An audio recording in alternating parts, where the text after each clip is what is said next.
Hello hello हजुर दर्शन नमस्कार। म कृष्ण कतिवटा आज पनि म आएँ फेरि यहाँ सानो भिडियो लिएर यसरी आइरहेको छु कि हामी अहिले म चाहिँ दुबईमा अहिले देहरा एरियामै छु।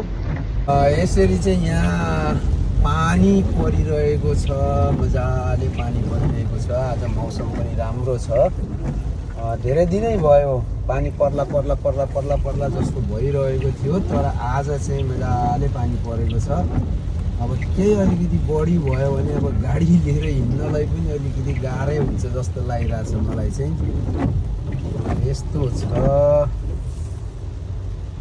अनि तपाईहरु कहाँ हुनुहुन्छ, कता हुनुहुन्छ, कुन एरियामा यसरी पानी परेको होला त? ल हेर्नुस्, टक्क लाएर अब सिग्नलतिर आइपुग्यो। अब यी पानी जाम हुन थालिसकेछ है त। यसरी युएमा पानी पर्दा पनि मजाले रमाइलो खुसी लाग्छ, मौसमले राम्रो साथ दिन्छ। अनि त्यसपछि 3 दिन भयो, अस्ति पनि छिटा हानेको थियो र हामी यसो रासलखाममा हाइटतिर गएका थियौँ। त्यतातिर पनि राम्रो मौसम थियो, राम्रो पानी परेको थियो र अहिले पनि यसरी पानी परिरहेको छ।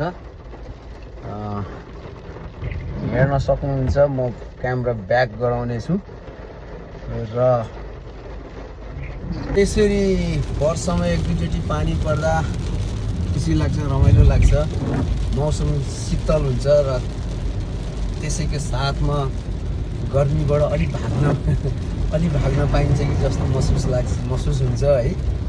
यसरी पानी परिरहेको छ। तपाईहरु चाहिँ कहाँ हुनुहुन्छ, कता हुनुहुन्छ, कता हुनुहुन्छ, पानी कस्तो परिरहेको छ युए भित्र पनि अब कहाँ कति ठाउँमा परिरहेको होला, कति ठाउँमा अब नपरेको होला है। यस्तो छ आजको मौसम चाहिँ। यता गाह्रो भइरहेको छ कि भिडियो आफैले चलायो गर्दै त्यसपछि गएर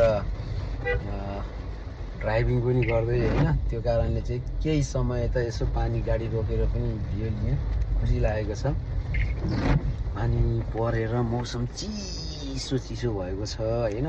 ल आजलाई चाहिँ यति नै जानकारी हो। अब फेरि आउँदै गरौँला, कुरा कहानी गर्दै गरौँला भन्दा के भन्नु, अब भिडियोमा चाहिँ आउँला है। ल आजलाई चाहिँ हस्त नमस्कार, धन्यवाद, सम्पूर्णलाई धन्यवाद है त।